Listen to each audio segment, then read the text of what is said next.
guns, and those guns are still in the records of the police service as they are guns that were stolen from Dagoretti police post. And therefore what Gachagua has been saying can never be further from the truth. Regarding his bitterness, because he has spoken on matters touching on CRBC, a Chinese company,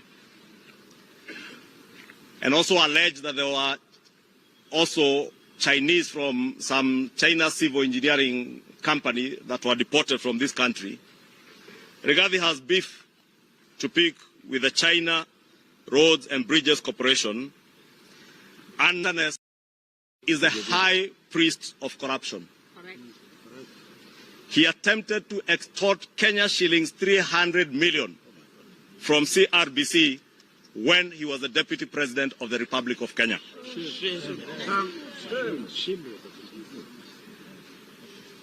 And he tried to extort this money from CRBC, or China Roads and Bridges Corporation, over their alleged transgressions during the Uhuru Kenyatta regime.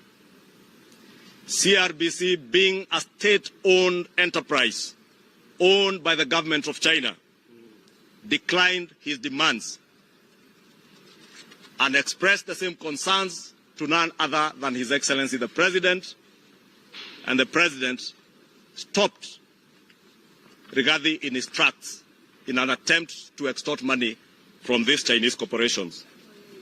It is noteworthy CRBC contracts are subjected to all the laws of Kenya and scrutinized by institutions such as the Public Procurement Regulatory Authority, and therefore what Rigathi has been trying to do is to malign many of these Chinese corporations in an effort to try and extort money from them. We are here to tell all our foreign direct investors into Kenya, your investments, your contracts are safe, and even for us as members of parliament, we will safeguard your rights in line with the laws and the Constitution of the Republic of Kenya. Do not allow yourself to be extorted by anybody. I want to leave it there for now and ask my co-leader, Junet Mohammed, to continue. Okay. Thank you. Thank you, my leader. I rarely listen to Rigathi Gachagua. I don't listen to him at all. But I just saw a few things he said today on social media. And he said that ODM is dead. I'm wondering, what does Rigathi know about ODM? Because him and ODM cannot be in the same sentence. Rigathi Gachagua is one man who has forgotten what he was 2 years ago. When ODM was in the streets fighting for the rights of Kenyans in 2023, Rigathi Gachagua is the man who summoned security officers in his office at 5 a.m. in the morning and told them to go and assassinate Baba. And Baba survived by the grace of God, somewhere in Islam. The same guy is today telling us that he wants to talk to us about Baba. Rigathi Gachagua is the same man who said that his disagreement with President Ruto began after President Ruto started engaging ODM and Raila Odinga. The same man today wants to tell us about ODM and Baba. Rigathi Gachagua is the man today telling us about General Ogola. Is the same man who went to President Ruto and told him, don't appoint this man as the CDF, the Chief Defense Forces. He is a Luo, he is a Mutinia, he can do a coup, he can remove this guy. The same guy today has the audacity to come and tell Kenyans about General Ogola. You know, shame has no name. We have to give shame now the name of Rigathi Gachagua. We have to give the name of shame. As if shame is to be given a name in this world, then we have to give it to Rigathi Gachagua. Rigagun. So, leader, Rigathi lacks empathy and remorse. He is dancing on the grave of a patriot and trying to make political capital out of the death of a statesman. Right Honorable Raila Odinga. May his soul continue resting in eternal peace. When Baba died and he was being buried in Bondo, all the leadership of this country, both in the government and in opposition, were present. Did you see anyone looking like Rigathi Gachagua there? Up to today, he has not even gone to the family of Raila to tell them, Pole. That's the same guy who wants to use Raila in statements here and there. Bure kabisa. It is in public domain that it is Rigathi who made an attempt on Raila Odinga's life during the 2023 demonstrations, when he instructed security officers to aim at him. To date, he has never mourned Raila. It's a fact he hated Raila with a passion. In fact, now, he has transferred the hate to me. The other day, I was traveling with him in the same plane, British Airways from London. He refused to greet me. He refused. I told him, how are you, Mheshimiwa? No, don't greet me. I told him, what have I done? No, don't greet me. His wife, Dorcas, greeted me. Told me, no, just sit down. So that is the man we are discussing here in Kenya. You know, the opposition in this country has been reduced to the level of Rigathi Gachagua. It's very we are in a very sorry and sad state of affairs in this country. Yeah. Look at the kind of opposition we used to have in this country. And look at the garbage today we are listening to as opposition. Filthy. Talking about communities, ukabila, tribalism, shares, what? That is how the opposition has been reduced to. It's very sorry side of state. God willing, we will have a proper opposition in the near future. People who will deal with issues affecting Kenyans in a proper manner. Not an extortionist who is extorting money all the way from aspirants of MCA in DCP to members of parliament, to governors, to senators. I know why he's ranting today. It's because of what happened in Naivasha the last 2 days. He saw the numbers. He saw the numbers. He saw the force. He saw the organizational. Now he has realized he's only working with 3 people. A man who cannot shave his beard, and another one, we don't know what he is, just making noise here in Kiambu. So he's scared, I know. And I know he will get, I knew yesterday, with those numbers, Rigathi will get scared, and he'll start maligning people's names. Long time in Parliament here, in the old constitution, members of Parliament used to be told to go get proficiency in English or Swahili. It's high time now we introduce a bill in this Parliament that psychiatric test must be done on leaders. You go to Dr. What is his name? Dr. Njeng Franka, and you get a certificate. Because imagine having a madman like Gachagua in a leadership position. Madness is not removing clothes only. You can be dressed with a suit and a tie and you're a madman. You're a madman. Now, he has forgotten all these things that my leader has talked about. Rigathi cannot talk about public debt. I saw him talking about public debt today. He is incompetent to talk about public debt. He lacks the elementary understanding of economic management. When he was the deputy president, he considered that he lacked the understanding of economics in public. You remember? He said, "Mimi sijui mambo ya economics." That is why he never ever participated in any single meeting on economic recovery. He was in shock that we had taken over a government as a broad-based, where inflation was high, the exchange rate was high, and the country was almost defaulting on its debt with empty public coffers. Kenya's economy is now growing at 5%, higher than the global average of 3.3% of Africa, which is 3.8%. The IMF now ranks Kenya as the 6th largest economy in Africa. Of course, this is beyond Rigathi's comprehension. That's the truth. Rigathi claims that government-to-government agreement on fuel supply is fraud. Further reveals how clueless he is on matters global affairs. Kenya is the only country in the region that has managed a steady supply of fuel, thanks to G2G, which is now being adopted by neighboring countries. To secure social justice, the government of Kenya has developed a reparations framework and proceeded to compensate victims of protest and riots from as far back as 2017. I know why he's opposing that. Because he participated in maiming and killing of ODM supporters in the streets after the election. We know. Why was he going to the office at 5 a.m. in the morning? In darkness. He was planning against Baba. He was planning against ODM. Now, the compensation panel has processed 680 claims and paid out more than 674 million to 555 verified victims. In addition, 472 eligible claimants have had their state compensation delayed or put on hold due to insufficient supporting documents.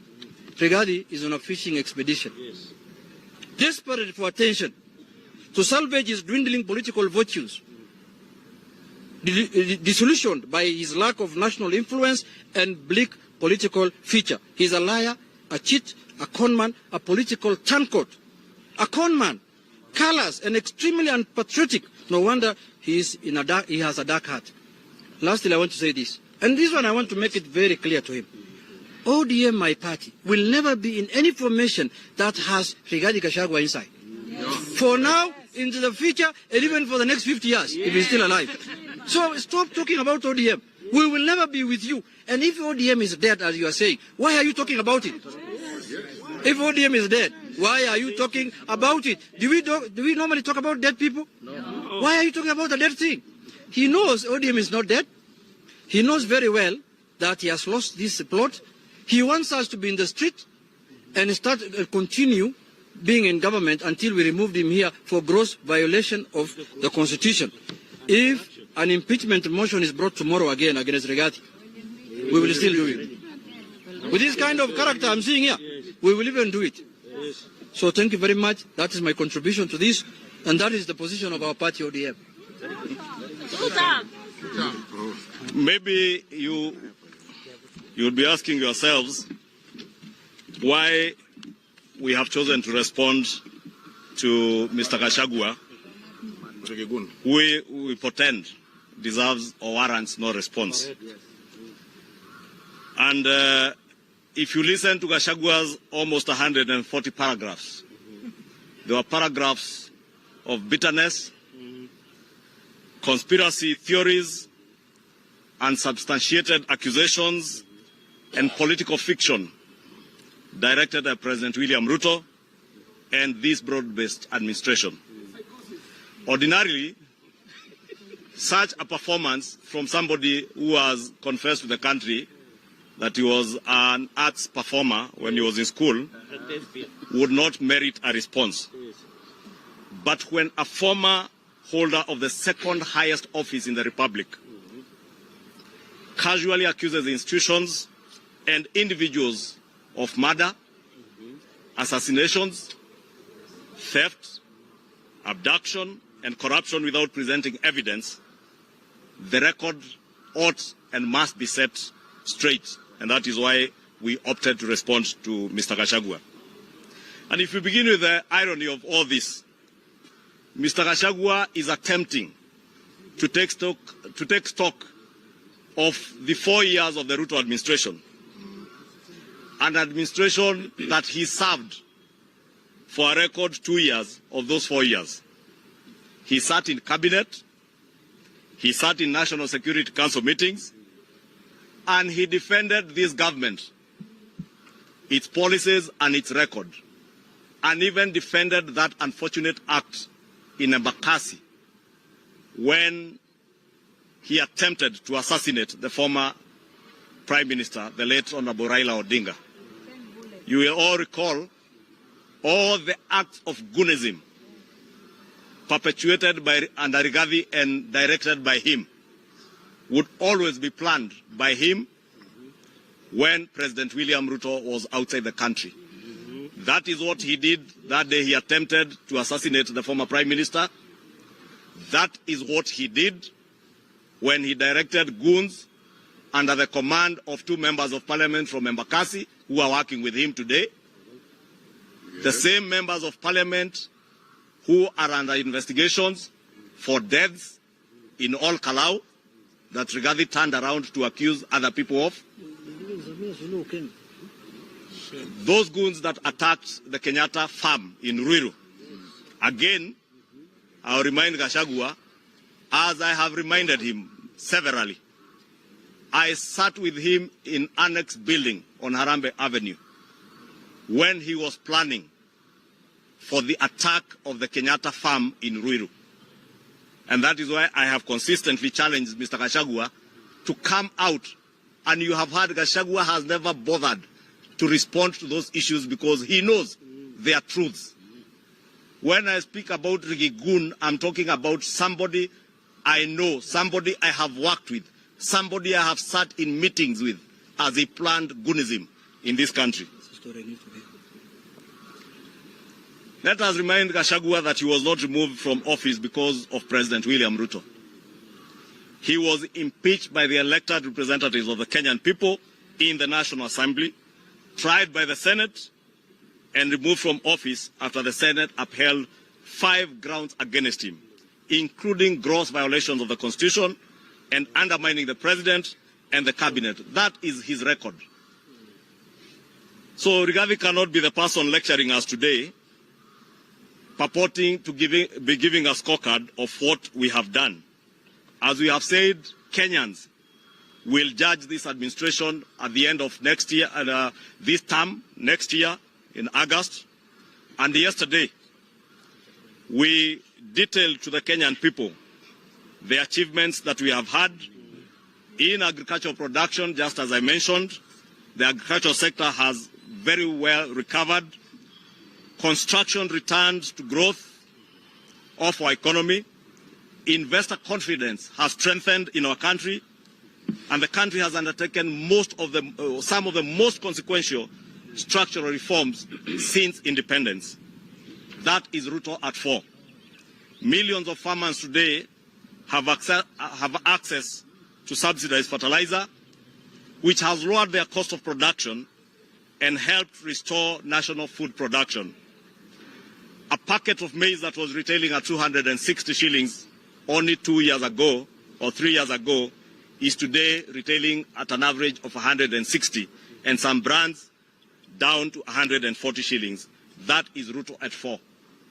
Universal health coverage has moved from a promise discussed by successive regimes and administrations into an actual national system being implemented across the country, with primary health care, community health promoters, and a new financing architecture designed to ensure that sickness does not become a sentence to poverty. Today, the same Rigathi who was telling Kenyans SHA does not work has witnessed villagers in Wamunyoro getting help as their bills are sorted under SHA. Mr. Gachagua may ridicule the affordable housing program. The mason earning a living does not ridicule that program. The young electrician getting his first contract does not ridicule that program. The mother moving her family from an informal settlement into a decent home will not ridicule this program, as those in Mukuru who have already moved to their houses and many other housing programs will not ridicule. That is Ruto at 4. Through the Hustler Fund that Mr. Gachagua alleges he cannot see its head or tail, affordable credit has been extended to millions of Kenyans who were previously condemned to predatory lenders, who today cannot get those people to lend to on predatory terms because they have access to Hustler Fund. Through the Nyota program and other programs, young Kenyans are receiving training on entrepreneurship, certification, enterprise support, and pathways into employment. Through labor mobility agreements, as I said earlier, Kenyans are accessing employment opportunities across the world. As Rigathi Gachagua ridicules families like that of Eric Mwangi from Nyeri, who he alleges to have died in Russia while he is still well and alive. But that record is Ruto at 4. We have changed the conversation on infrastructure financing so that every road, railway, dam, and transmission line does not automatically become another burden on the Kenyan taxpayer in terms of asking Kenyans for more tax money to be able to finance these huge capital-intensive infrastructural programs. Through the National Infrastructure Fund and other reforms, Kenya is building a new architecture for mobilizing private and long-term capital for national development. That is Ruto at 4.